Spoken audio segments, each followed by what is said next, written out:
ক্ষমতার লোভীরা যারা আমাদের বাংলাদেশকে 5 চোরের দিক থেকে ফাঁস বানিয়েছে, এই চাঁদাবাজদেরকে, এই খুনিদেরকে, টাকা পাচারকারীদেরকে বাংলার মস্তলে সংসদে দেখতে চাই না।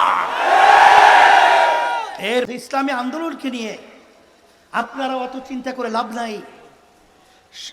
1987 সালে প্রতিষ্ঠিত হওয়ার পরে অদ্যাবধি পর্যন্ত একটা এমপিও কিন্তু আমাদের সংসদে যায় নাই, কারণ এই দুর্নীতিবাজ, চাঁদাবাজ, খুনিদের সহযোগী ইসলামী আন্দোলন কখনোই ওরা আমাদেরকে পারিয়ে সিঁড়ি হিসাবে ক্ষমতায় যাবে এই সুযোগ আমরা দেই নাই। আসসালামু আলাইকুম ওয়া রাহমাতুল্লাহি ওয়া বারাকাতুহু। আলহামদুলিল্লাহ আলহামদুলিল্লাহি ওয়া কাফা ওয়া সালামুন আলা ইবাদিহিল্লাযীনা ইসতাফা। আম্মা বা'দ, ফাআউযু বিল্লাহি মিনাশ শাইতানির রাজীম। বিসমিল্লাহির রহমানির রহিম। যাহারাল ফাসাদু ফিল বাররি ওয়াল বাহরি বিমা কাসাবাত আইদিন নাস। সাদাকাল্লাহুল আলিয়্যুল আযীম। সবাই দুরূদ শরীফ পড়ি। আল্লাহুম্মা সাল্লি আলা সাইয়্যিদিনা ওয়া শাফিঈনা ওয়া হাবিবিনা ওয়া মাওলানা মুহাম্মদ সাল্লাল্লাহু আলাইহি ওয়া আলা আলিহি ওয়া আসহাবিহি ওয়া বারাক ওয়াসাল্লাম। ইসলামী আন্দোলন বাংলাদেশ রায়পুরা উপজেলা শাখা কর্তৃক আয়োজিত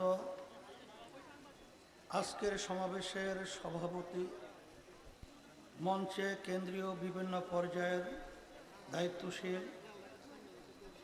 জেলা, বিশেষ করে অন্যান্য সহযোগী সংগঠন, অন্য ইসলামী এবং অন্য আমাদের দেশপ্রেমিক যে রাজনৈতিক সংগঠন রয়েছেন, আমাদের বিভিন্ন পর্যায়ের নেতৃবৃন্দ সহ সামনে যারা উপস্থিত রয়েছেন, বিশেষ করে ইসলাম দেশ মানবতার কল্যাণে যারা আশায় বুক বেঁধে আমরা আজকে উপস্থিত হয়েছি, সকলকে ধন্যবাদ জানাচ্ছি।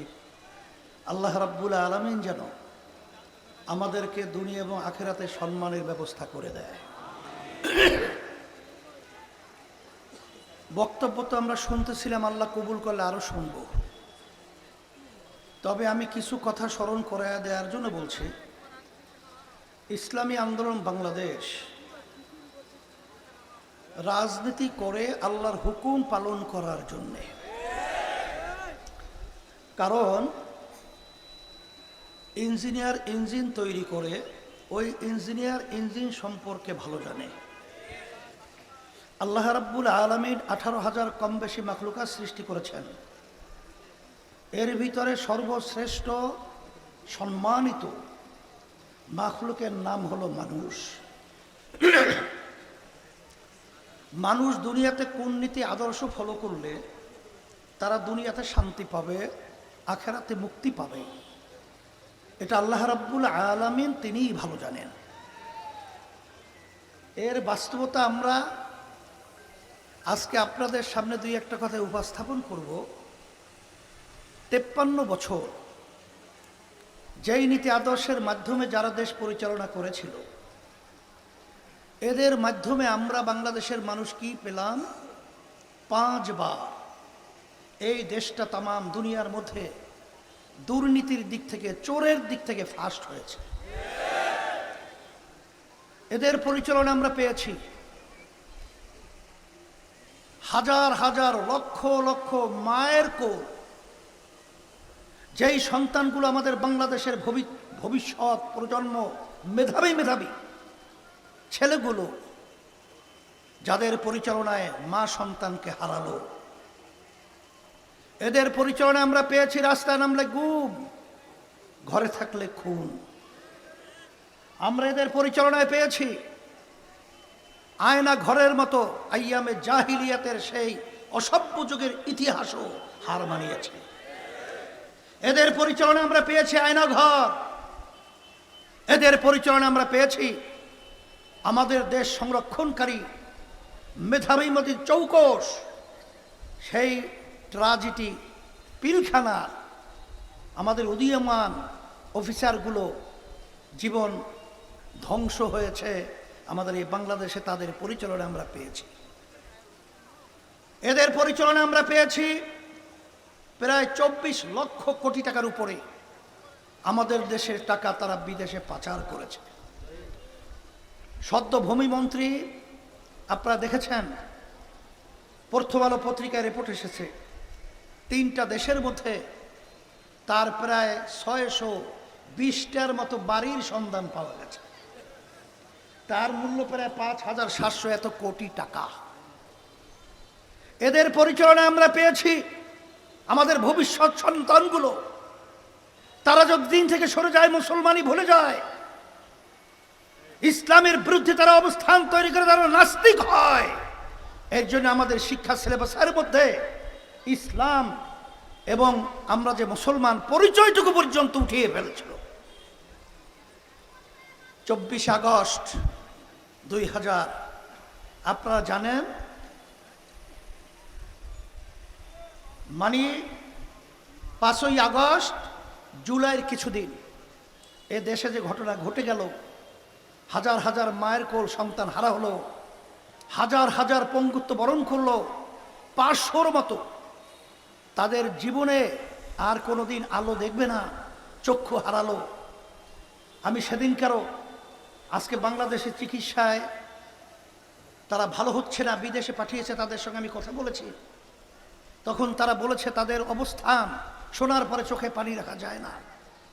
এখন কথা হলো যে তারা 53 বছর দেশ পরিচালনা করেছে, এরা নতুনভাবে আবার ক্ষমতায় এসে আমাদেরকে নতুন কোনো মধু খাওয়াবে, মধু দিতে পারবে, এই চিন্তা করাটাও সম্পূর্ণ ভুল। এই জন্য আমি সকল ক্ষুধার্ত আহ্বান জানাবো, 53 বছরে মানুষ বিভিন্ন নীতি আদর্শের শাসকদের শাসন দেখেছে, কিন্তু ইসলামী নীতি আদর্শের শাসন দেখে নাই। ইসলামী নীতি আদর্শ এমন এক নীতি আদর্শ, যেই নীতি আদর্শ 5ই আগস্টের পরে আপনারা দেখেছেন, এক শ্রেণী তখন নেমেছিল, যখন মায়ের কান্না তখন বন্ধ হয় নাই, মা আফসোস করছে, কলিজা ফাটা চিৎকার দিচ্ছে যে আমার সন্তান আজকে আমাকে কয়েকদিন পর্যন্ত মা বলে ডাক দেয় না। আর তখন ইসলামী আন্দোলন বাংলাদেশ সহ যারা এই নীতি আদর্শ লালন করেন, তারা তখন নেমেছিল দেশ রক্ষার জন্য এবং সংখ্যালঘুদের জানমাল ইজ্জত এবং তাদের উপাসনালয়ের সংরক্ষণের জন্য।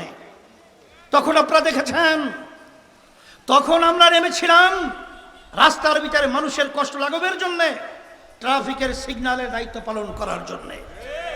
আর তখন এক শ্রেণী নেমেছে চাঁদাবাজির জন্য, স্টেশন দখলের জন্য, ঘাট দখলের জন্য। ওরা নিজেরা বাঘ বঠরের সমস্যা তৈরি হওয়ার কারণে নিজেরা নিজেদেরকে মেরে ফেলেছে প্রায় 200-র মতো। কেন্দ্রীয় নেতারা পর্যন্ত ওদের কাছে নিরাপদ নয়, আজকে ব্যবসায়ীরা ওদের কাছে নিরাপদ নয়।